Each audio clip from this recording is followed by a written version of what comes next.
see out of our guys. So I know you've focused a lot on like, hey, look, like do a good job with what you do, and kind of the importance of like, look, like there's power behind sticking with what you know. There's power behind being just effective and quality where you are.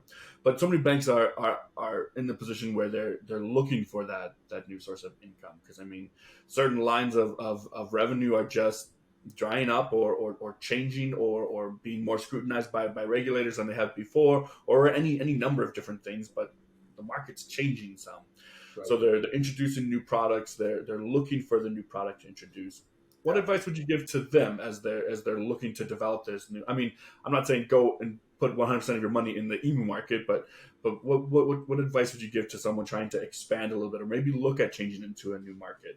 Well, I think the best bank managers are always on the lookout for how to pivot into something else. You Mm-hmm. know, but but not extending so far outside of your comfort zone that you're chasing yield. The banks that we've always been interested in understanding and advising on a risk position is don't don't bet the bank on anything.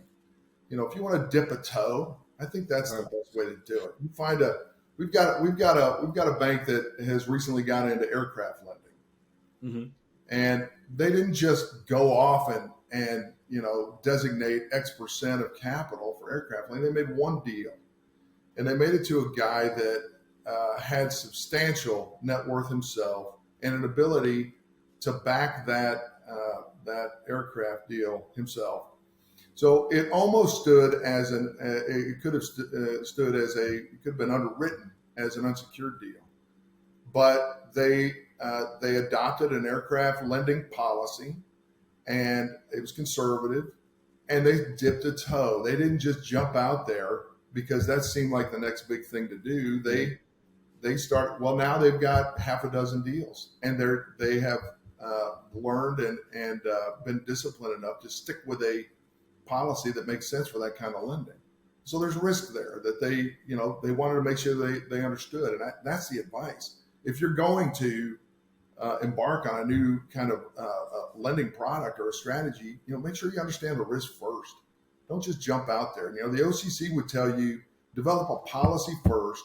Make sure you've got the right resources to do it and the back room to keep up with it, Mm-hmm. and then just kind of slowly get into it. Take advantage of those opportunities whenever you can, but you don't have to bet the bank every time you find the next new thing you want to do. Go ahead and absorb a deal here or there, underwrite it correctly, prove to your board that you know how to do that, Mm-hmm. and that's what's going to make the examiners satisfied. Is that you've done this in a smart and a strategic way. You're not just, well, that's we need to do something else, so let's go start doing marine vessel lending, for example. Right. Well, that's a very specific kind of lending. So Yeah. take it easy. You may not want to take 100% of your capital and tie it up. That's my advice. Is just kind of go slow with it. So really, what I'm hearing from you is overall the bank should have established quality policies. They should adhere to the policies that they've got. So don't go changing it every time you come up to a limit. So if you got a limit established, like don't just go increasing that limit just because another deal comes across your table. Sure. Yeah. If you're looking to expand in a new market, like take a sure-footed step, one step at a time. Don't just jump both feet into the water, dip the toe in, feel the temperature, and then kind of progress bit by bit, and then just be well thought out and well procedured in how you're handling the situations that cross you. Is that an Absolutely. accurate representation? Well said, Daniel. Yeah, Oh, that's, perfect. that's exactly that's exactly what I'd say. And So, particularly now, there's so much volatility right now, and bankers are a little bit nervous. They really are. You ask any banker, and they'll tell you, there's a few things that we're straying away from. We've been comfortable with office lending, office-based lending before. We're dialing that back a little bit, or there's all kinds of different opportunities that are out there. But I think that the strongest and the best bank managers, they look at those and they want to understand the risk first, and then and then kind of adopt a position of, okay, we'll do a deal or two, but we'll see how that goes. So that's actually kind of a perfect segment into the next chunk of things that I wanted to chat about, if that's all right. So Sure. you were an examiner during the 2008-2009 debacle situation. I've always been curious about how that looked from the perspective of an examiner, because I mean, regulatory agencies for the most part try to minimize the panic, minimize the market stressors, and kind of keep things under control. That's their purpose, right? Right. So from the perspective of OCC, what did the 2008-2009 situation look like? Yeah, so I was in Texas when all that happened, and so much of the real estate disaster occurred on the coast, east and west coast. Texas had learned its lesson before, and there was not really a huge bubble that was created in Texas during that time. And so, Texas, I'm not going to say they were immune from the downturn, but there was a lot more awareness, I think, in the community banking environment in Texas than there was, in California and Florida. And so, my perspective and my experience with that is, they put experienced examiners on the road, and we were in California, Nevada, Tennessee, did some Arkansas, you go East Coast, Florida. I spent a lot of time in Florida.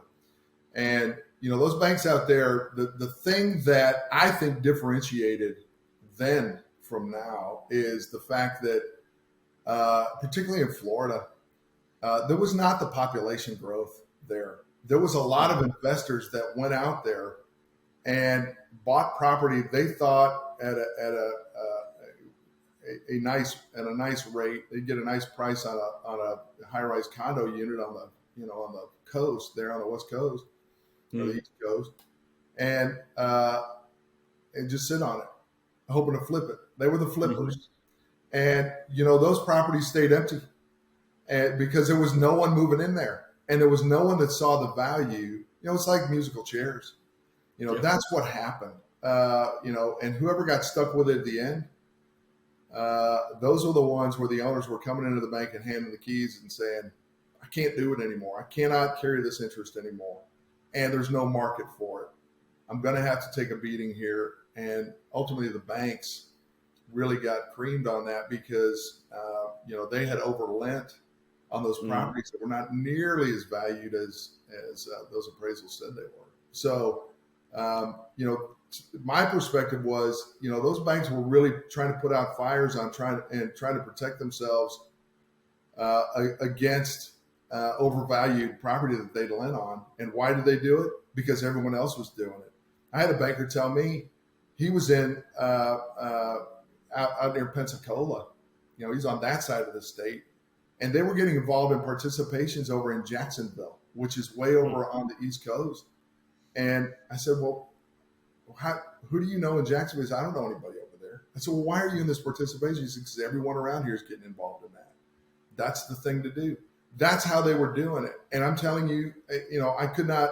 There's another banker that tried to tell me, you don't know this market. You're from Texas. Well, I may not know the market, but that may not be the best strategy. That bank closed 2 years later. And that guy was the chairman of the board of that bank. And he came back to me later. He said, man, I wish we had taken your advice back then about dialing that down a little bit. And it's not that I, had some crystal ball or anything. I just thought that it was just too risky for them to be getting involved way out of their territory in property they didn't understand or didn't know, just because the bank across the street was doing it. And that's what he told me they were doing. So, there was just a lot of that, Daniel, that was going on. The banks that were speculating on increased value of these properties that were not going to go up. Why? Because there was no one there to absorb those properties at that time. What I find now is Texas is being looked at as a state now that that there are bubbles forming, and we believe that there are, and so we're we're very concerned with some of the activity down in the Austin area, some San Antonio. Dallas has been a little bit immune, we think. There's just been so much movement into the state, into this part of the state, and establishment of gigantic companies around the country, mostly West Coast type stuff coming in here, Right. and so these real estate developers they're loving it. But I'll tell you, the difference between then and now is the discipline. It's the discipline in the builders and the developers. They have really they got religion way back when they got creamed, back in the early 2000s on some Right. of the deals they were doing in the late 90s.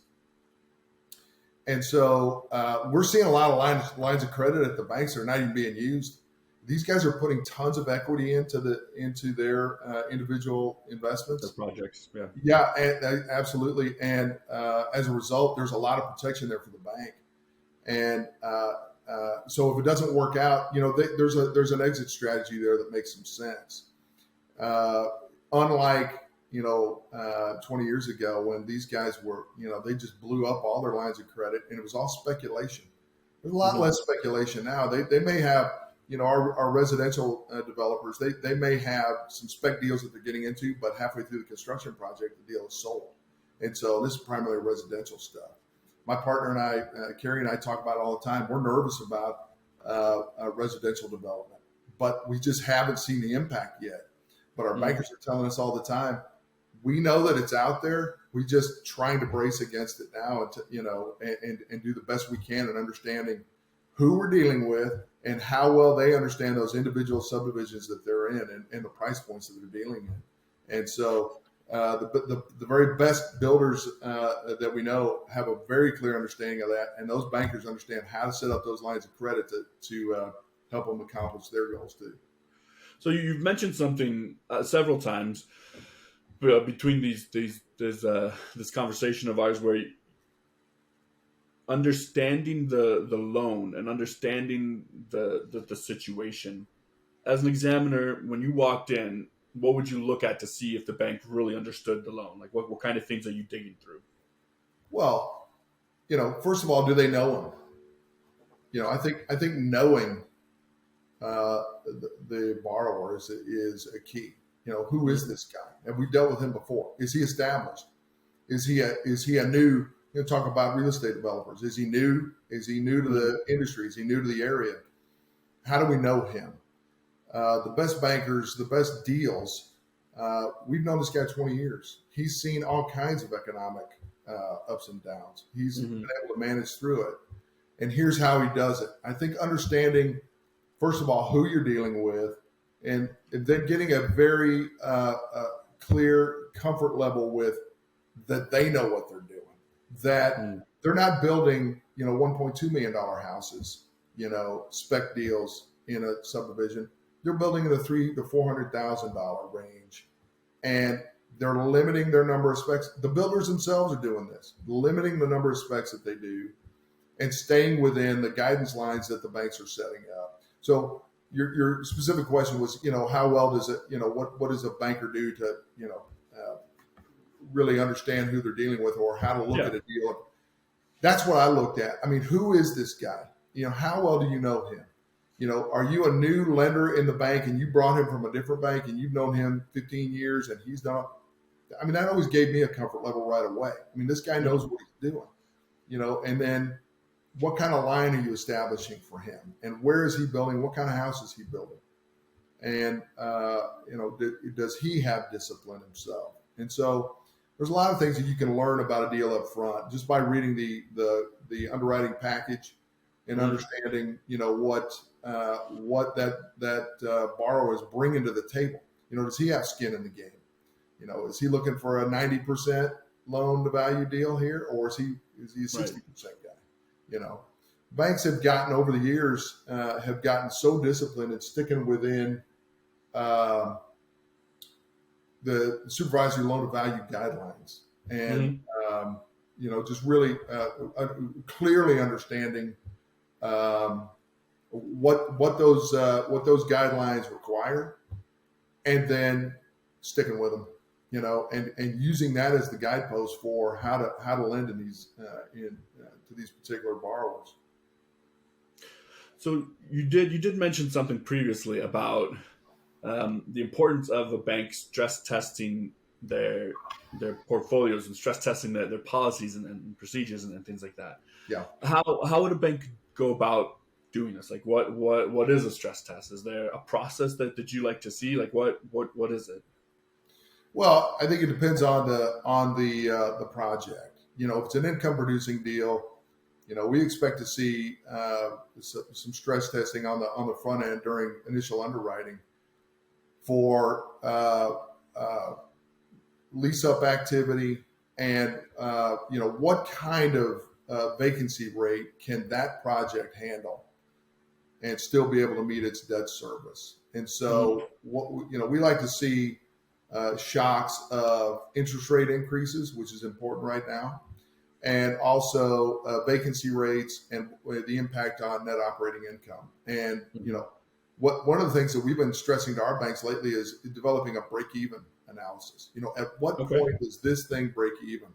So that's all part of stressing the deal up front, and then as it seasons up, touching that every once in a while to make sure that those lease agreements are solid, and the longer term the lease, the better.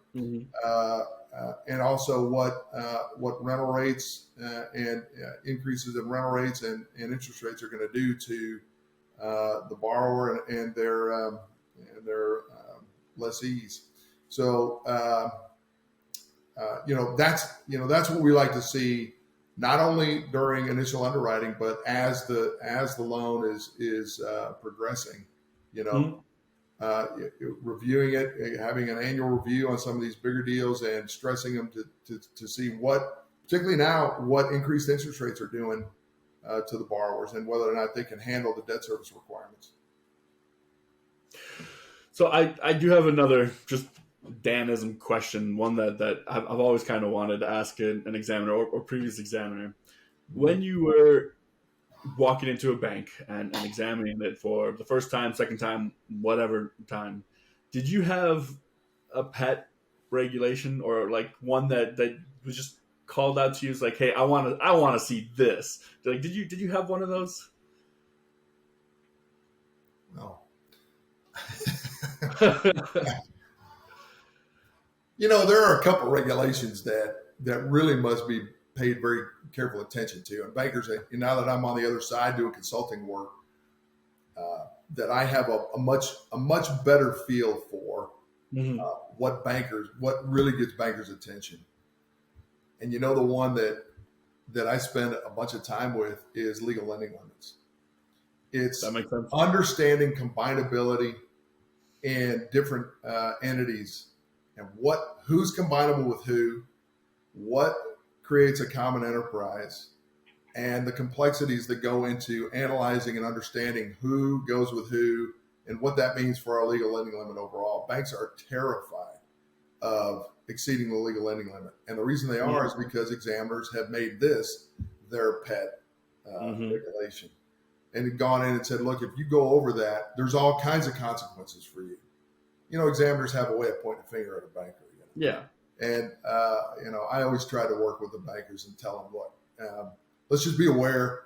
Let's be aware of what the regulation is requiring. And if we need to monitor something for combinability, for legal lending limit, for example, let's do that. And let's work together on determining if something needs to be monitored for that regulation.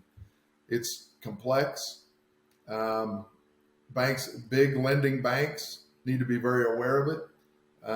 And I'm telling you, bankers they ask us all the time, we loan to this guy and then we got his business over here. And then, are these combinable? We're getting told that, we could have an issue here. Well, you either do or don't. But the thing is, there's some anxiety about it, about who goes with who and why. So we're constantly issuing interpretation letters. We do this at just about all our banks. this group is combinable because of these reasons, and this group is not because of these reasons. And they find a lot of value in that because they can present that to their examiners and say, look, we've got an outside group that used to deal with this kind of stuff all the time, and they've issued an interpretation here. We're going to go with it. And so, getting back to your original question, if there is one that sticks out, that one and Regulation O, insider lending, that's another one. It carries a lot of weight, and so banks want to understand who that particular regulation applies to in the bank, and how best to monitor it. And there's some complexity with that as well.